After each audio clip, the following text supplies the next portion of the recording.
We did it. We've teamed up, and together we've created something special. We are the Idaho Underground Sports Network, and we're changing the game.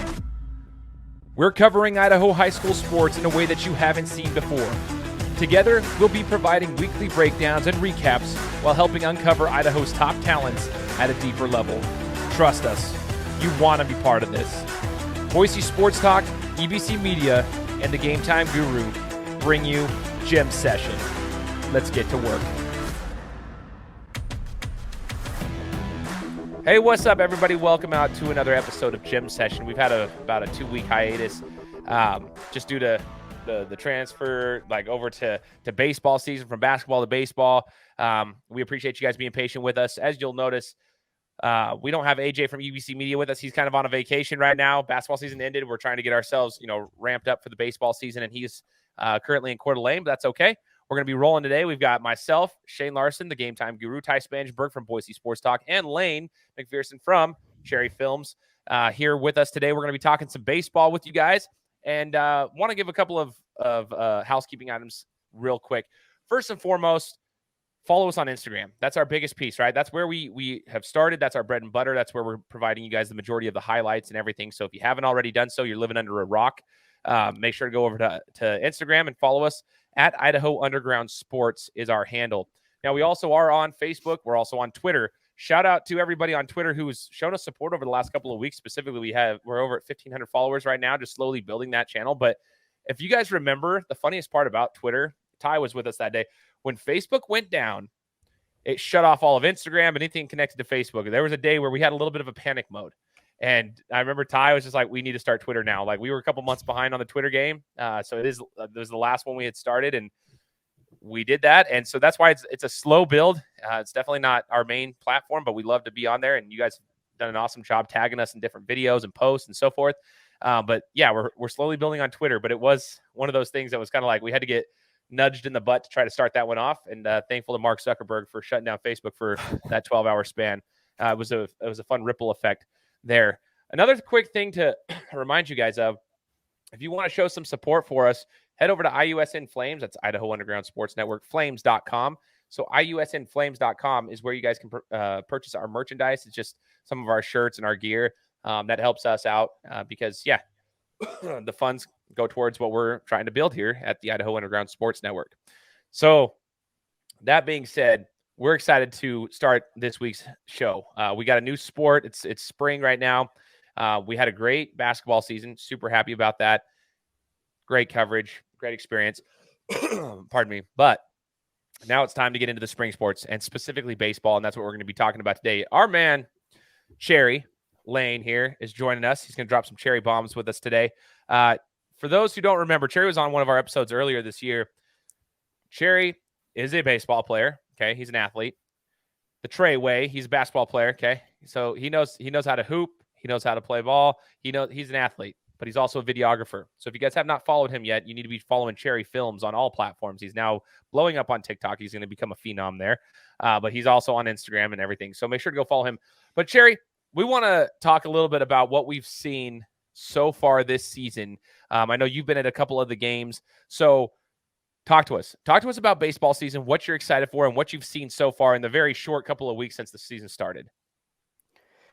Yeah, so I want to tell a little bit about my baseball self, and then we can go into that. I played baseball in the Valley since I was 5, and this is the first year since then that I haven't played baseball, but I still have extensive knowledge of baseball in the Valley, and I've played with most of these kids.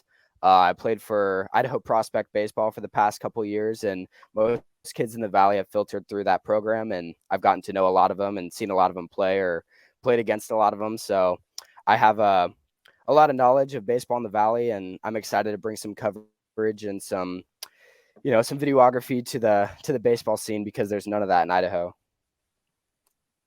So yeah. So real quick, let's touch base on that real quick. If you have not seen Cherry's videos, that you guys think that he's just a videographer, he's not. He's amazingly talented with his videos, but he has, like he just said there, I wanted to point that out. He has been playing baseball since he was 5. Okay, he understands the game of baseball. That's why we have him with us, because it's not just like, oh, we needed somebody who's good at videos. He understands the game. And that's what he's going to break down for us. So with that being said, What have you seen, Cherry? I mean, it was pretty much what we expected, what our preseason, power rankings, you know, said they were going to be. I think that Timberline is just a powerhouse in the SIC. They have some amazing next level players there. They have Junior Garcia behind the dish. He's the best defensive catcher in the state, and I'm willing to put anything behind that because he is like that. And they have some amazing pieces that help complement that team on the mound. I think that their pitching staff is pretty remarkable that they've been able to maintain such a great pitching staff throughout the years. And they only lost Grayson Schaefer, who wasn't even a huge part of their pitching staff last year. And they're going to maintain the same pitching staff. And they won state last year without much trouble. And I think that they have a lot of returning players that are next level players. You got Junior Garcia, he's going to CWI, and Carter Walsh is uncommitted, but you have Kyler Saunders, he's going to NNU, and Garrett Miller, he's another great role player on the team. And I think that they're going to be a force to be reckoned with. And I think that we watched Eagle play them last week in our game of the week, and Eagle put up a great fight. They were up 2-1. They had Jake Pruitt in. He's a soft lefty pitcher, and Timberline struggled a little bit. That was the first time I've seen Timberline struggle in a while. And I think that they did struggle with that soft lefty, and that's going to be an interesting challenge for them going forward, is how are they going to deal with the slow pitchers? We know that as soon as they get against somebody that's firm, they're going to tee off on them. We saw that when Eagle put in Josiah Schubert. He's a little bit more firm. He's a right-hander, and he went in the game, and Timberline went up 7-2 on him. So it was very interesting to see Timberline struggle a little bit and get behind 2-1 against Eagle when they were facing that soft lefty. And it just comes down to coaching decisions. I saw that the game completely shifted when they took out the soft lefty and put in a firm righty, and Timberline teed off on him. You know, what's interesting about that, and I was talking to Cherry before this, we were talking together before we started recording this, is baseball is truly, it's a chess match. It's a chess match, in my opinion, at least, like putting pieces together, your pitchers, how long to keep them in, how long to keep them out, how certain teams respond to different types of pitching and so forth. From what you've seen outside of Timberline, I guess, who has the best coaching and the best pitching besides Timberline? Timberline's a powerhouse, and they always have been, which is crazy. For those around the valley who don't understand, like Timberline has had a run for like 20 years. It feels like they just are always in the mix at some level. So it's crazy. But outside of them, who has the deepest pitching, I guess, rotation and the best coaching, in your opinion? I think if you're going just off of a team standpoint with depth, I think that Rocky Mountain has definitely the most depth in their program. What was interesting about going to that first game of the week with Mountain View Rocky was they were struggling a little bit at the dish, and they were able to go to their bench guys. A lot of teams will just stick with their core, starting lineup and just, keep throwing them out there, see what happens. Maybe they'll go out there and get a hit, but Rocky was not like that. They went ahead and they put in their bench players just to see, could anybody get anything going off the bench? And that was really interesting to see, and not something that I've seen a lot from Rocky. So I was really happy to see that. And, the bench players came in and they just gave them some different looks. And I was really, really excited to see that from a coaching standpoint, they could go to the bench, and that team is so deep. Any of those players that are on the bench could go to another school and start on varsity. Any other school, they could go start on varsity, with maybe the exception of like Timberline. And it was super interesting to see that, okay, our starters aren't doing anything. Let's put in the bench, see what they can do, because they're all talented guys that can play, like I said, at any other school. That's crazy. That's something to look out for those who are, trying to get into the baseball scene right now. Keep an eye on that. Listen to Cherry right now. The whole point of this is to educate. Another educational point here, I want to talk to Ty now, is regarding the schedules. We were educated ourselves on the schedules, I think, a week ago or 2 weeks ago now. But it's something that I think it would be good for those who are listening to this who might not know about the scheduling. Just a fun point for us to educate you guys. So, Ty, do you mind breaking down how the schedules work for baseball around here and why they are the way they are? Yes. So as of right now, there is an umpire shortage. So all of the original slated times have been pushed back 2 hours. so that they can have the JV games play a doubleheader before the varsity teams at, said location. In the past, they had the JV games held at a different school where the varsity game would be, at, let's say it's at Timberline, varsity's at home. So then the JV team would be away. So now they're just having those games be played back to back to help with, schedules for umpires, which really the move makes a lot of sense. In my opinion, I'm surprised they weren't already doing that before. We've seen, basketball does the same thing. The JV game plays right before varsity. I think for me, it makes sense for a lot of reasons, but, you're able to potentially get some fans at that JV game because, they might show up a little bit early to watch the varsity game. And then it has your JV guys there supporting your varsity team as well. So for me, it's kind of a no-brainer. I think it's a good move, and it, it pushes back the start times as well. So it kind of feels maybe more like a primetime game for those varsity matchups as well. Get the lights going and have some fun with it. I do want to touch on something that you said prior, and that is that Cherry is not just a videographer. And he just proved that in his 5-minute segment of talking. The ins and outs that you're able to provide, 5 minutes into our first baseball episode is already tenfold more information than we would have for probably half the season. So shout out to you for that. And like you guys both kind of talked about also, your ability to track the ball and to know, like, your knowledge of the game, where the ball is going. And I've watched it the last few games that you've been at and covered. Where the ball's at, and then you also know where it's going to go next. And that's what I've been the most impressed with, because you can follow the ball, but if a guy is throwing where you don't know where he's going, it's just going to be hard to do that. But you go straight to where he's going to throw to, and then you get the play. So props to you. I'm glad to have you on the team. We're going to kick some butt here with the baseball scene. This week in particular, crazy busy week. Spring break, we've got 2 separate really big tournaments going on in town. Bucks Bag tournament, which is held at I think 6 different schools, with 40 some odd games played over 3 days. So we've got that tournament, and then there's also the spring, I think it's called the Spring Classic over at Rocky and Eagle. So 2 really great tournaments going on. We've got, I think, close to 30 teams or so that'll be down here in the Valley playing in that. So it's everyone's off of school, but baseball's in full effect. So it's gonna be a fun week. We're gonna be putting out schedules for that here, probably today or tomorrow. Make sure that everyone's aware of what's going on and help, get some fans in the stands. I think part of what we're curious about with the baseball scene is how we can help improve, the atmosphere of the game, help get people there, help, spotlight some of these guys that otherwise wouldn't really be getting much spotlight, because as we talked about, the baseball scene has just simply not been covered. But we also talked about it. We're starting to see more coverage outside of just ourselves. I know we saw a little power rankings come out from a different outlet recently. We've seen some of the other social media pages stepping up their game. So it's been fun to already see the growth, and I'm curious to see by, season's end if we can't have some packed stands. Totally. I want to give a shout out to, those other outlets for the sense of that's what we started this out kind of to do, is to try to enhance the media coverage in that realm, especially from the social media perspective. Sure, there's outlets out there that do other types of coverage, but the social media perspective is what the kids and the parents really want at this particular point. And we've done that. We've researched that. We know exactly what the data is. That's where it's pushing, right? And so shout out to those guys, whether it's another media outlet or the schools themselves. To that point, though, we also wanted to kind of talk about the difference in what our coverage might look like now compared to like how in depth it was with highlights for basketball and football. Might be a little bit different. Our schedules are a lot busier in the spring with certain things. Cherry's going to be giving you a lot of highlights, but Ty and I both coach basketball. AJ is going to be coaching basketball too. So there's going to be a lot of, conflicting schedules there, but we will be providing schedules. We'll be providing score updates. And when we can get to games, we will.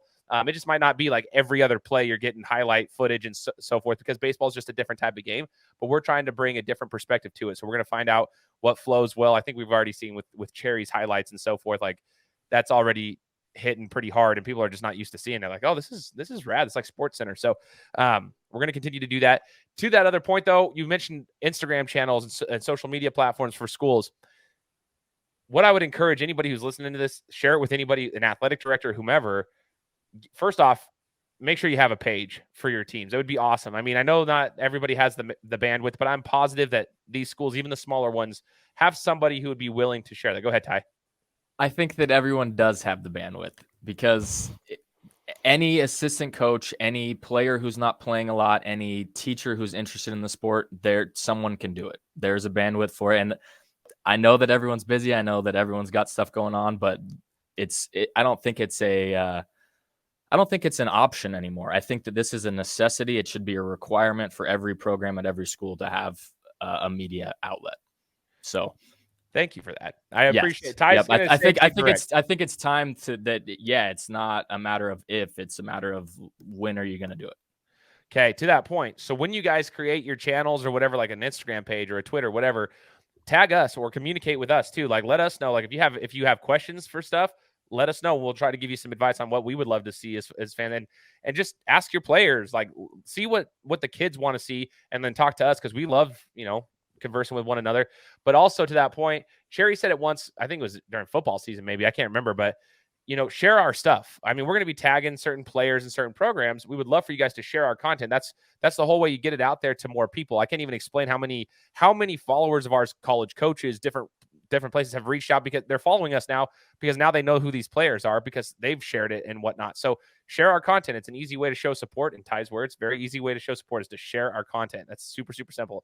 So share our content. And if you guys have your pages, we'll tag your pages. Same thing. It goes hand in hand. So just so you know, we're going to try to do our very best to get you guys some coverage from the baseball scene this year. It just might look a little bit different than what basketball and football meant. It's still an improvement from what's been covered in the past. So I hope you guys understand that. Now, going back to our power rankings, we want to talk a little bit about this, and I'm going to ask Cherry another question here. I'm going to put this at the bottom of the screen. So those who are looking, we've got Timberline, Rocky, Eagle, Mountain View, Skyview, Cuna, Owyhee, Centennial, Bora, Boise, Meridian, and Capital at the bottom of the power rankings currently as we see it. Before we started recording, Cherry, you had mentioned Skyview and Cuna. You said a few good things about these particular squads and what they could potentially do this season. Those top four seem to be pretty much the top dogs right now, with the way they're coached, the way that they have depth and so forth, and the way they play. But what do you think about Skyview and Cuna? Can you let the listeners know about that? I'm really excited to watch those two teams. I think they both have a lot of potential to do something. I think they're a different type of squad. Those two are different types of squads. You got a really young squad at Skyview that it's just going to come down to whether or not they can figure it out. Like that's for young squads. That's what it comes down to. Are they going to figure it out? Are they going to be able to have players that have experience in the state tournament and pressure situations when it comes down to the last couple innings? Who's going to be clutch and who's going to step up and make those plays? Do they have enough experience to be able to step up and make those plays? And I think that Cuna definitely has guys that can do that. I played with one of the middle infielders over there, Aiden Harrington, and he is a beast. That kid is a beast. He's like probably 5'8". And the first at bat I ever saw him he went yard at NNU. Like that kid is nice. And I'm excited to watch him play. And they've got Kevin Brecky over there as well. I believe he's at third, and he can hit it out of the park as well. And I'm just excited. They're definitely going to be a dark horse, Cuna is. And I'm excited to see where they end up. And I hope that they do well. That's dope. I have a question for you too. And maybe Ty can give some insight here too. In basketball, we always saw like the football players that also play basketball. It took them a couple of weeks to get their legs. I mean, actually close to like a month. We call it getting your legs under you, like getting your basketball legs, getting in basketball shape. I know there's some basketball players that also play baseball, and some of those players, played into their basketball season, into the state tournament and so forth. So it kind of had a crossover. How much does that impact the baseball game, I guess, if you will, to get your like quote unquote baseball legs under you? And is that going to impact any of these teams for the first, 2 or 3, 4 weeks of the season? I think that if there's any team it's going to have an impact on and a positive impact, it's going to be Mountain View. You got the Logston twins over there that are on the baseball squad, and they've been busy with a state basketball tournament. And I don't think people don't realize how much time and energy goes into baseball practice. It's extremely demanding for time and it's physically demanding as well. Baseball training is one of the more physically demanding like training that I've gone to. Like, I've played a lot of sports, and I can honestly say baseball is super physically demanding, at least in training. And I think that when you're not there, it's tough to get put in the game, obviously, when you're not there for practices and you're not there for preseason training. So getting a little bit deeper into the season, you're going to get to see them play a little bit more, and it's just going to give Mountain View the more depth that they need, especially on the mound. And another team that will benefit from basketball players coming back into the baseball scene is Rocky. Rocky has had Daniel Olson out with a collarbone injury. He got hurt skiing, so that's pretty interesting that he was skiing right before the baseball season and broke his collarbone. But he's coming back off the injury, and that's going to give them some more depth in the middle infield. And like I said, that team is stacked, and just having more depth off the bench, being able to throw anybody from the lineup into the batter's box and having them able to compete is a huge thing, and that's going to be a huge addition to get back. And dude, now, I could be wrong on this. For me, and I was not a baseball player, but imagining going from basketball to baseball, I would feel like it's a little bit less more finding your legs and getting physically into it. To me, it seems like it'd be more of a mental game and adjusting to the change of pace from, back and forth basketball to baseball, which is a little bit slower of a tempo. So for me, I personally think it'd be more of a mental challenge to make that adjustment. But, again, I was never a baseball guy. I was a hooper. So, but to me, that change of pace would seem like it would throw things off just a little bit and kind of would take some time to get acclimated with. You know what I'll piggyback up what Ty said, and this is like super low key, but like City League softball, we were talking about it before, just kind of fun slow pitch softball that the old men play now, right? I did not realize how much of like the baseball game, or in this case softball, but like just the whole game is mental. Like, you have to understand situational awareness, which I didn't really understand that. Like, if the guy's on third base and you got a runner going, like, it's like you have to understand, like, should I throw it to first? You're watching where the runners are at. When's the double play going to happen? Like, these things that come like second nature to you guys, right? Like, where it's the ball's being bunted down the third base line, and you're like, does the pitcher pick it up and try to throw it to first? Or are you trying to wait for it to go through, like, for a foul? Like, what are you doing? All these little tiny things. I didn't realize how like mentally demanding it was, because I made so many mistakes. I'm like, dude, I understand the game. I'm athletic enough to play the game, but the mental side of it, I was making so many mistakes. I'm like, it's just not second nature. Whereas in basketball, I can go catch the ball and then throw it, but the know how to know where to throw. And yeah, definitely. I relate to that 100%. The simplest thing. So Cherry's going to like laugh. He's like, you guys are just amateurs. But like the cutoff guy, like when I'm either playing second or I'm playing short, and wherever it's going out in the outfield, like I'd always be the slow. They're like, Shane, be the cutoff. And I'm like running out there. I'm like, oh, I forgot to, like, because it just doesn't come second nature. I'm just standing there waiting for them to throw the ball into the infield. I'm like, oh no, I got to be the cutoff because it went this way. And like those little tiny things like that are so, like, you just have to be mentally in the game, which is hard because it is a slower paced game in regards to like the tempo of the game. It's a slower paced game. So you've got to be like able to stay alert at all times, even if the ball's not being hit to you at all times. So I give a massive shout out to the baseball people like Cherry and his boys. So Cherry, who are you most excited to see this season? Let's name 3 players that we are the most excited to see that have the most potential for this season. It's early on, but like, what are we looking for by the end of the year? I mean, I think the 3 most exciting players are Carter Walsh from Timberline. I've played with all these kids I'm going to name, so I can talk about them pretty extensively. But Carter Walsh, he is a beast. That kid, I sent Ty his stats for 60 time, and he is quick. That kid is fast. Nope. And that's the biggest part of his game is his speed, but it's not the only part of his game. He's a super impressive player because he can play outfield, but then he can also get bumped into the infield and just take over in the infield. The most impressive thing that I've seen from him is his pitching ability.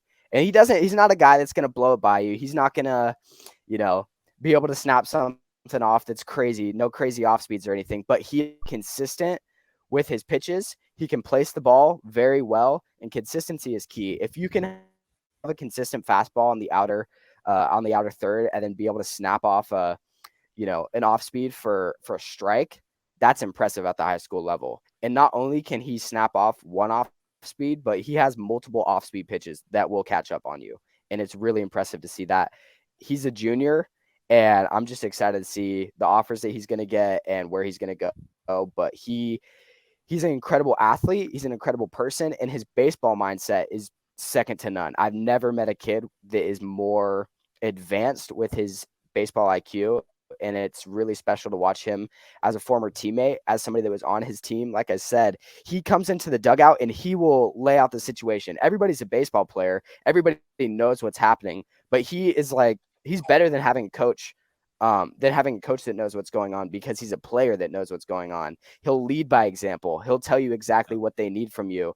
And he's the most impressive player to watch, in my opinion, in the SIC. Go ahead, Ty. Go ahead, Shane. Oh, I was just taking notes on it right here. So Carter Walsh. Now, is there anybody else that we need to be paying attention to? Absolutely. Watch out for Conor Christiansen over at Rocky Mountain. They made the switch for him. He moved over from third to shortstop this year, which is a huge move. I think that, or around the league, I had heard some stuff like, Conor Christiansen switching over to shortstop, that's kind of a weird move. But for me, that was not a weird move at all. I've seen him practice for years now. He's been on varsity since he was a freshman, and there is not a bigger kid in the Valley with better feet. He is incredible with his footwork, and he's another kid that's just a great kid to be around and a great teammate, and his baseball IQ is through the roof as well, and he definitely leads by example. The most impressive part of his game is definitely his hitting, and he's going to be able to tee off this year. I'm excited for him to heat up. Let's get it. Do you have any others? And then one more, we got Jack Barker over at Mountain View. He's a junior this year. But he's an impressive lefty. There's not a ton of lefties in the Valley, and he's electric. That kid is really scrappy. He's definitely a huge difference maker. He was a honorable mention last year, I believe, as a sophomore on varsity, and I'm really excited to see what he does. He might be able to even get in there and pitch a little bit, which the Mountain View squad's definitely going to need, and I'm really excited to see him play. And like I said, he's another former teammate that can get in there and get it done. So were all three of those guys juniors? Was that correct? I believe Connor's a senior, but the other two are juniors. Okay. Other two are juniors. So Okay. So promising talent that'll be back next year as well. Yep. Love it. That's dope. That's actually, I'm so glad Ty said that, because I had Carter and Jack written here as juniors, but I was like, I didn't write down Connor's class here. Perfect. So that's funny. So I'm glad you said that. That's awesome, Cherry. I appreciate it. So Carter, Connor, and Jack are three names to be looking at this season. And we'll probably have some more as the season goes on, and we'll be pulling more information here for you guys. The cool thing is, just so everyone knows, like EBC, so AJ from EBC, he's also a baseball guy. All right. He played college baseball as well as basketball. So AJ, everyone knows him as the basketball guy because of EBC media, but AJ's got a lot of knowledge when it comes to the baseball scene too, in regards to the actual game itself. So hopefully between him and Cherry, Ty and myself can become more and more educated. We'll be able to have a little more insight for you guys as well as the season goes on. But that's the whole point of this, is we're trying to educate ourselves and educate you guys and up the media game here for everybody else. Now, Ty or Cherry, was there any closing remarks you guys want to talk about in regards to the baseball season, what the fans can expect from us? I mean, just touching back on the power rankings, we kind of talked about it, but those top four teams, I think, kind of established themselves as the four to beat, with Timberline being, the clear front runner. But you look at a few of those teams in the middle of the pack, and that's where I'm starting to, I don't know my player information quite yet, but I'm starting to get, a good feel for the teams and what they're capable of. And you guys talked about Skyview, CUNA, potentially Owyhee. I think those are three teams that can go in any given night and pull off, maybe an upset against one of those top tier teams, or, pull off a convincing win against the bottom tier teams. Another team that I want to see what they can do is Boise. We had them at 12 in our power rankings. We've already got them moved up to 10. They've got some good pitching with Hunter. Is it Hildy or Hunter Hild? How do you say? Or Hatcher? Excuse me. Hatcher. Yes, Hatcher. What's his last name? Hild, I believe. Hild. Yes. So Hatcher Hild, he's a beast on the mound. He helped keep them really close with Rocky last week. 4-2 loss for them against the Grizzlies. But to me, that was a statement game, and it shows what they're capable of. We saw Rocky win 18-1 against Centennial the night before, I believe.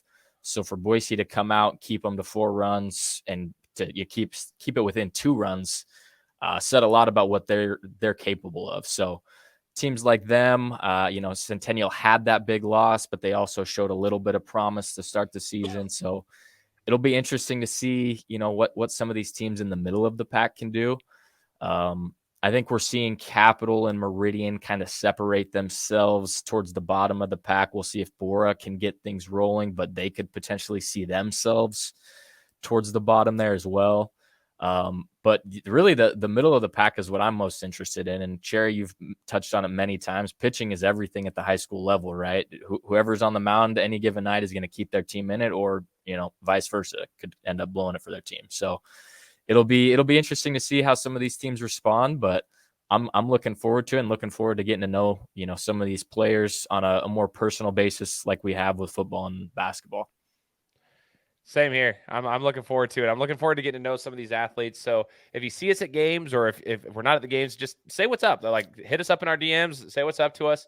We're here for the relationships that we're building, and we want to get the spotlight out there for anybody that's paying attention. So, Cherry, anything before we get rolling? Is there anything else you wanted to talk about?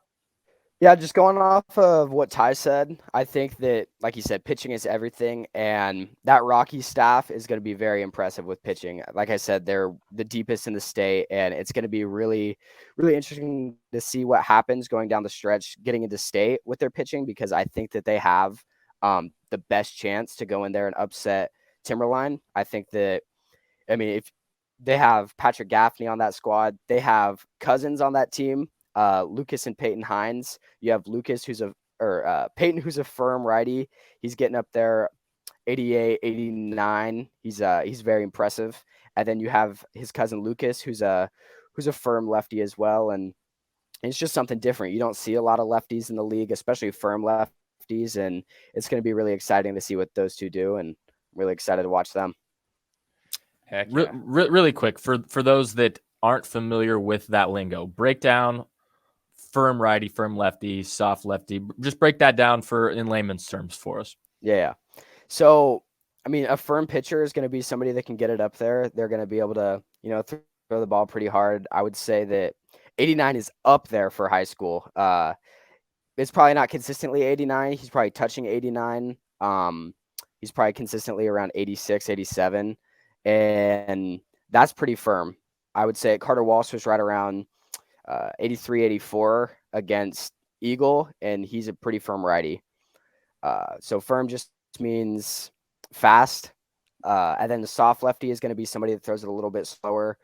You want to have a variation in speed. You don't want to just have, across the board, everybody throw the same speed from the same side with the same pitches, because that's just going to make it really easy for a team to train all week, getting ready for the same style of pitching. So to be able to have somebody that throws a little bit slower or a little bit faster, or maybe somebody that's a lefty, versus the majority of pitching in the SIC is going to be right-handed pitchers that are average. And so being able to have a soft lefty or firm righty is going to be huge for these programs.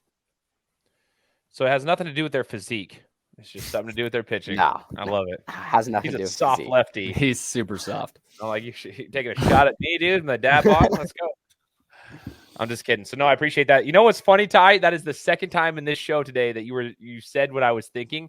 I was about to say we need to make a key for the lingo that Cherry's dropping. I've done this with you enough at this point. You're rubbing off on me. I'm figuring out the questions to ask. I guess so, dude. Ty's got it all down. He's the guru. He's taught me well. I think it's dope. It's awesome. So with that being said, guys, we hope you enjoyed this first episode as we're getting into the baseball season. I want to remind everybody, if you haven't followed Ty on his own personal channel, go to Boise Sports Talk on Instagram. covering everything. I mean, we got to follow the College of Idaho basketball season, the Boise State stuff, all of that stuff going through Boise Sports Talk. So we appreciate Ty for what he's doing, as well as what he's, implementing into Idaho Underground Sports Network. AJ is over at EBC_media. Go follow him as well. I know it seems weird because he hasn't been with us for a few weeks here on the show. But once we get him back, he'll be rocking and rolling. We said it before. Go follow Cherry at Cherry_Filmz with a Z. And don't forget, he's on TikTok now, which I told him to do. He made fun of TikTok, and he's realizing that TikTok is actually pretty good for content creators. There's some people out there that actually want to see his stuff. And then if you want to see or follow my show, you can go to @GameTimeGuru. That's my Instagram platform, and you can follow me on Twitter as well. I just like chatting about my podcast and some sports stuff and Ohio State football. If you're on Twitter, that's kind of where I'm at over there too. So come follow us, guys. We are the Idaho Underground Sports Network. We're excited for the spring. Appreciate everybody who supported us. And with that being said, we'll talk to you guys next week. Take care.